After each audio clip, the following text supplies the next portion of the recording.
What happens when the predictions turn deadly? Nostradamus publishes a volume of 4-line poems called Quatrains. Well, the choice of name, Pope Leo XIV, has been hailed by many as a significant one. Nostradamus' reputation as a seer of the future grew rapidly.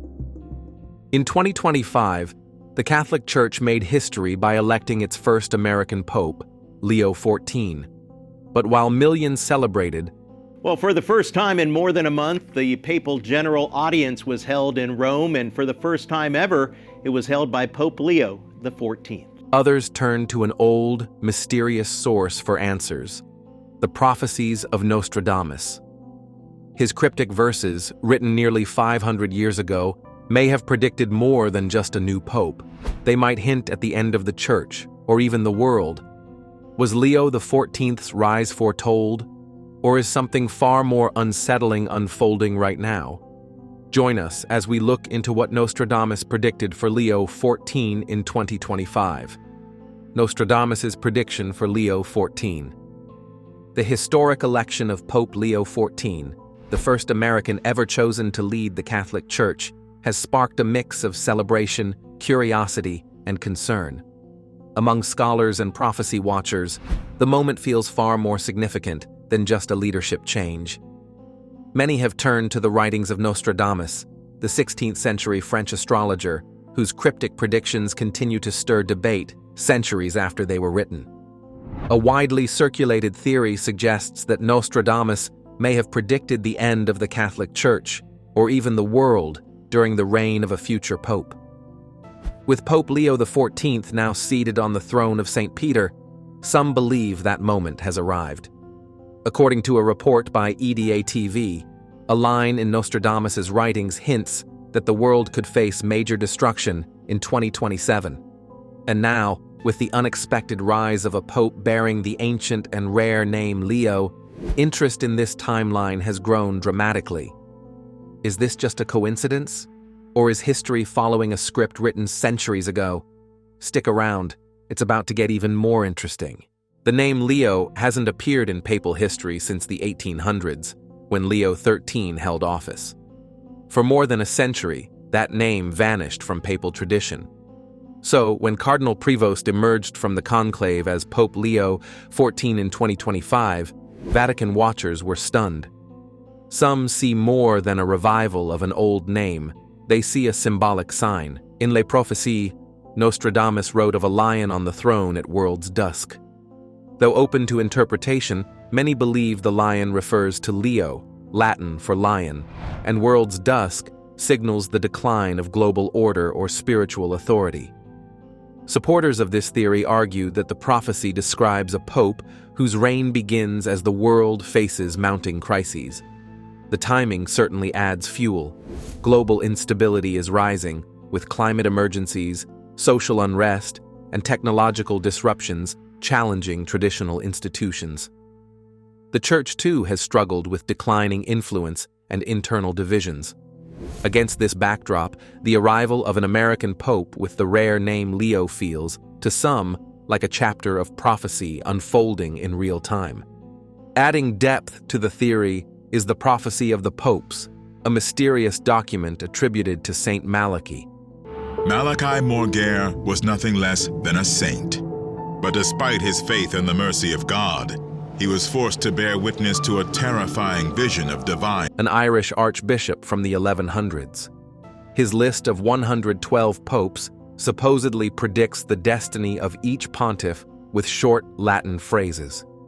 The final pope on the list is labeled Peter the Roman, who is said to lead the Church during Great Tribulation before Rome falls and judgment begins. Pope Leo XIV isn't named Peter, but some prophecy watchers insist he still fits. As a Catholic from the West with European roots, they argue he could symbolically represent Peter the Roman. Theories like this often draw from patterns found in earlier fulfillments. For instance, Pope Benedict XVI was linked to the phrase "glory of the olive" due to his ties to the olive tan order. Pope John Paul II was born during a solar eclipse, matching the line from the eclipse of the sun. There's more. Some believe the midpoint of Malachi's list was reached in 1585 with Pope Sixtus V. Counting forward 442 years, the same span from list start to midpoint, brings us to 2027, the same year Nostradamus is said to have warned about in a different passage. With Pope Leo XIV's election happening just 2 years before that date, believers say the timeline is too close to ignore. Leo XIV himself was not a predicted favorite going into the conclave. He was chosen on the 4th ballot, catching many observers off guard. A former archbishop with a quiet reputation, he emerged as a unifying figure in a deeply divided college of cardinals. His first public words as pope were simple: "Peace be with you." But for some, his calm presence contrasts sharply with the storm they believe is brewing. Leo XIV is a member of the Augustinian order, known historically for shaping theological thought during times of turmoil. He speaks fluent Spanish, has ties to European Catholic roots, and once visited the Spanish city of Leon, another lion connection that prophecy fans have latched onto. These small details, while subtle, are often presented as clues aligning with ancient texts. Nostradamus's writings are filled with symbolism and riddles. In another passage, he mentions a leader of the church descending from the west in an age of fire and upheaval. Many see this as describing an American pope, a first in church history, rising during a time of global disruption. Combined with the rare return of the name Leo and the timing of 2025, the match feels significant to those who study prophecy. Media outlets like EDA TV have fueled the conversation, suggesting that both Nostradamus and Malachi's predictions point toward Pope Leo XIV as a central figure in world-changing events. Though the Church has never endorsed these prophecies, knowledge figured out already, so maybe that gave him a huge flexibility to predict many of these things. They've continued to influence popular imagination, especially during uncertain times. Critics argue that these interpretations stretch logic. They say the texts are vague and open-ended, and that people often force connections that aren't really there. But believers insist the signs are too many, too specific, and too timely to dismiss. Even the way Nostradamus is interpreted keeps evolving. New translations and readings emerge each year, revealing fresh layers of meaning that seem to match current events. As more people revisit his work, they notice phrases they once overlooked, and some are now focusing on lines that seem to describe events unfolding before their eyes. There's also renewed discussion around Nostradamus's predictions for other global events in 2025. From conflicts in Europe to natural disasters and political upheavals, his quatrains are being re-examined in the context of today's headlines. Pope Leo XIV's emergence has only intensified this scrutiny. As the world watches what happens next, more questions arise. Is Leo XIV just a man elected by chance, or the symbolic figurehead of something much greater? Are these ancient prophecies resurfacing because they're true, or because people want meaning in uncertain times? The mystery surrounding Pope Leo XIV's election is growing. Whether rooted in faith, fear, or fascination, the connections being drawn to Nostradamus and St. Malachi's writings continue to spark global attention. And if the timelines are correct, what comes next could be far more unsettling than anyone expected. Nostradamus's other chilling prophecies for 2025. Michel de Nostradamus, known widely as Nostradamus, continues to intrigue the modern world through the cryptic quatrains he published in Les Prophéties in 1555. As 2025 unfolds, fresh attention has been drawn to a number of his verses that many believe align uncannily with contemporary events.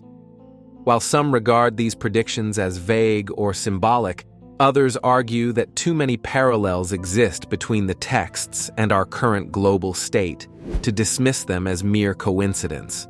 What did he predict specifically for 2025? Which of these predictions have been fulfilled? What you're about to hear will blow your mind. A number of verses from the collection refer to environmental disturbances, described as the earth trembling and rivers rising beyond their banks. These lines have been interpreted by many as a forewarning of natural disasters. So far, in 2025, several parts of the world have experienced massive floods, prolonged droughts, and destructive wildfires. Scientists have attributed these patterns to accelerating climate change, and the growing intensity of weather-related events appears to echo the disturbing imagery in Nostradamus's writings. For those who read the prophecies as allegorical, the Earth's convulsions may represent more than geology. They could speak to a broader environmental crisis unfolding across the planet.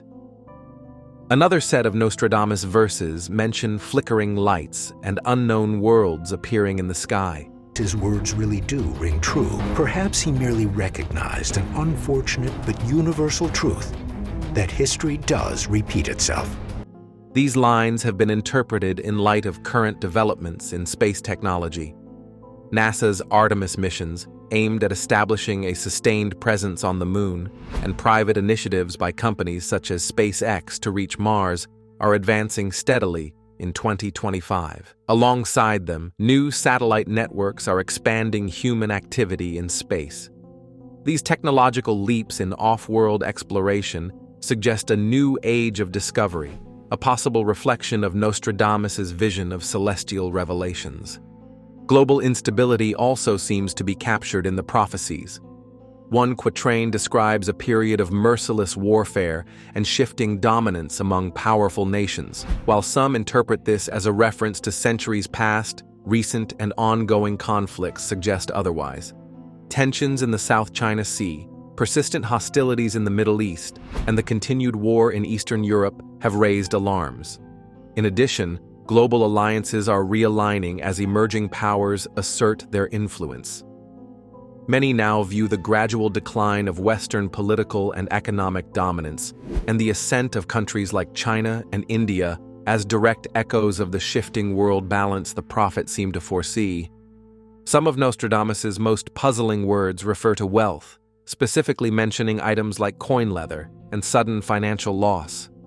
Analysts of the text have speculated that this could point toward dramatic economic transformations or crises. The world economy in 2025 faces persistent inflation, mounting public debt, and volatile markets. At the same time, digital currencies continue to disrupt traditional financial systems. With increasing speculation and fluctuating values, a sudden financial collapse, whether of fiat money or crypto assets, is no longer unimaginable. This uncertainty gives a grim resonance to predictions of overnight misfortune. In the realm of science and technology, Nostradamus is believed by some to have anticipated notable advances. Though veiled in metaphor, several quatrains seem to point toward breakthroughs in human health. This year has already seen promising results from AI-driven diagnostics, new vaccine technologies, and gene editing trials. These achievements suggest that humanity is edging closer to solving some of the most persistent medical puzzles. Yet, while these advancements bring hope, they also bring risks, particularly in a world increasingly dependent on technology. Among the darker interpretations of his texts is a warning of a major digital catastrophe, described cryptically but interpreted as a wide-scale cyber attack.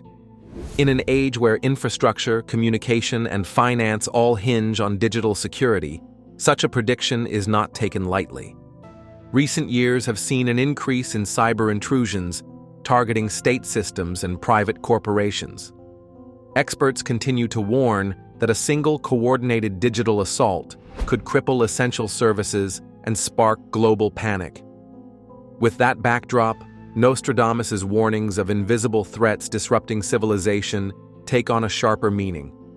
Despite the mystery shrouding his writings, the enduring appeal of Nostradamus's prophecies lies not in their certainty, but in their reflection of human anxieties. As people navigate climate instability, geopolitical uncertainty, economic volatility, and technological disruption, his words resonate across generations.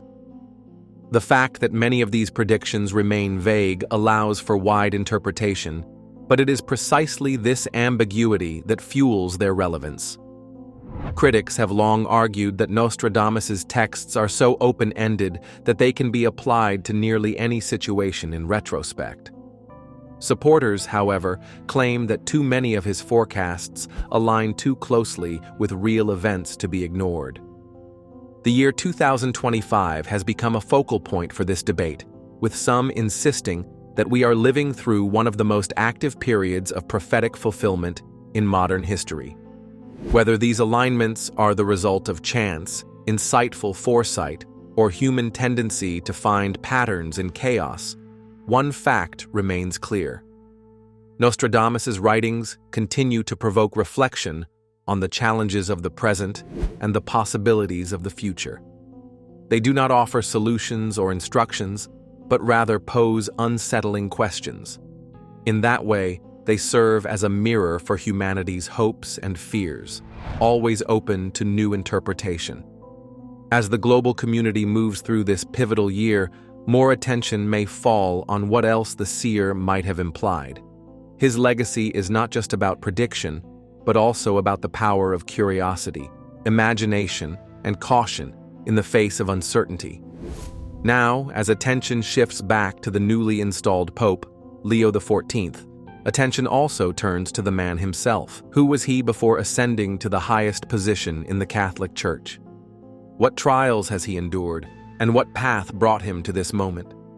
Let's get into it. The rise of Pope Leo XIV. Long before he stepped onto the Vatican balcony as Pope Leo XIV, Nostradamus had named him in a cryptic verse. At the time, no one imagined the prophecy pointed to Robert Francis Prevost, born on September 14, 1955, in the working-class neighborhoods of Chicago. The idea of an American pope has long been taboo, given the geopolitical power already wielded by the United States. The Chicago-born Cardinal Robert Prevost has extensive experience in Peru. He grew up in a household rooted in faith. His father, Louis, a World War II Navy veteran, was a school superintendent. His mother, Mildred Martinez, a librarian with deep Puerto Rican heritage, nurtured a love for books and silent prayer. As the youngest of three boys, Robert often stayed in the background, absorbing everything from family rosaries to community outreach. Church was not just ritual, it was home. Did he ever deviate from living church in his youth? You're at the edge of your seat, and it's about to get even better. He entered the Augustinian Minor Seminary during high school, where his quiet demeanor and academic excellence stood out. After earning a degree in mathematics from Villanova University in 1977, he joined the Augustinians formally. He professed his first vows in 1978 and final vows in 1981, choosing the path of priesthood not with fanfare, but with calm conviction. Ordained on June 19, 1982 in Rome, he pursued a doctorate in canon law while living at the Augustinian College of St. Monica. Rome expanded his horizons. Theologians, canon lawyers, and missionaries all left their mark, but Robert remained grounded. He was not seeking power, only purpose. In 1985, he accepted a missionary assignment in Peru. There, among the poor of Chulucanas, he found clarity. He learned Spanish and Quechua, traveled on dirt roads to remote villages, and heard confessions under mango trees. Later in Trujillo, he helped restructure the local church's administrative systems and trained catechists in the basics of scripture and service. He was not the kind of priest people feared. He was one they trusted. His reputation reached Rome again in 1999 when he was elected prior general of the entire Augustinian order. Based back in Rome, he oversaw operations in nearly 50 countries. Under his leadership, the order renewed its focus on education, poverty alleviation, and spiritual formation. He visited every continent, listened more than he spoke, and quietly reshaped the future of Augustinian missions. Re-elected in 2005, he served until 2013, completing 12 years of calm and deliberate leadership. When his term ended, he returned to Peru, happy to serve in silence again. But silence was not where his story would end. In 2014, Pope Francis appointed him Bishop of Chiclayo, a bustling diocese along Peru's northern coast. There, he cracked down on financial irregularities, reorganized seminary training, and gave young priests tools for pastoral care. He spoke rarely to the media, but when he did, it was with clarity and gentleness. The church, he once said, is not a tower. It is a tent, open on all sides. His integrity did not go unnoticed. In 2023, Pope Francis named him Prefect of the Dicastery for Bishops, the Vatican office responsible for recommending new bishops worldwide. It was a powerful and delicate role, requiring trust, discretion, and moral clarity. He quietly rejected candidates with troubling records, approved reformers, and championed leaders close to the people. His office became known not for power plays, but for pastoral wisdom. Then came the shock of 2025. Pope Francis resigned. Rumors swirled. The conclave convened in May. Cardinals, weary of polarization, looked for someone steady. Robert Prevost, now a cardinal bishop, became a quiet favorite. His name gained momentum quickly. By the third vote, it was clear. The church had chosen a bridge builder. On May 8, 2025, as white smoke curled into the Roman sky, the world met Pope Leo XIV. The Lion of the West had risen. The name was no accident. Leo XIII, famous for defending workers and confronting modern injustices, had long inspired Prevost. This new Leo would carry that legacy forward, not in defiance of the past, but in dialogue with the present. From his first appearance, it was clear this papacy would be different. He wore no ornate cross, only a plain silver one. His speech was brief. "We begin again," he said in Italian, "with mercy and truth." He led the crowd in a silent prayer for peace. Millions watching across the globe sensed something unfamiliar: quiet authority. Inside the Vatican, he began reforms not with decrees, but with meetings. He streamlined financial offices, restructured outdated councils, and insisted on transparency in diocesan governance. He appointed women to senior advisory roles, expanded interfaith outreach, and revived stalled efforts to engage young people. But he never framed his actions as revolutionary. "We are not reinventing the church," he told a gathering of bishops. "We are remembering it." Back in Peru, the people of Chiclayo celebrated in the streets. And Pope Leo, he spent a lot of his time as a missionary in Peru. "He baptized my daughter," one man shouted. "He buried my mother," said another. Stories poured in. He had walked through flooded towns to bring supplies, wept during Holy Week dramas, and sat for hours in confession. The world now knew him as Pope Leo XIV. To them, he was still Padre Roberto. He refused to move into the apostolic palace. Instead, he chose a modest suite in Casa Santa Marta. He took his meals in the common dining room, walked without guards when possible, and spent long hours in prayer. Visitors often left his office with handwritten notes of encouragement. His papal motto, "In silentio veritas," meaning "in silence, truth," echoed through every gesture. Under his leadership, the church has become less of a fortress and more of a field hospital, as Pope Francis once dreamed. Leo XIV has not shied away from conflict. Whether addressing climate change, clerical abuse, or geopolitical tension, but he has done so with language that heals, not divides. And so the prophecy has found its answer. The Lion of the West did rise, not as a conqueror, but as a servant. Pope Leo XIV now walks the ancient halls of the Vatican, carrying a quiet strength shaped by jungle paths in Peru, dusty chapels in Chicago, and the enduring whispers of a world still hungry for hope. Could Pope Leo XIV be the reformer Nostradamus warned about? Is his rise the start of something far more prophetic? Let us know in the comment section. If you enjoyed the video, make sure you like, share, and subscribe. Also, click the next video shown on your screen. You will enjoy it.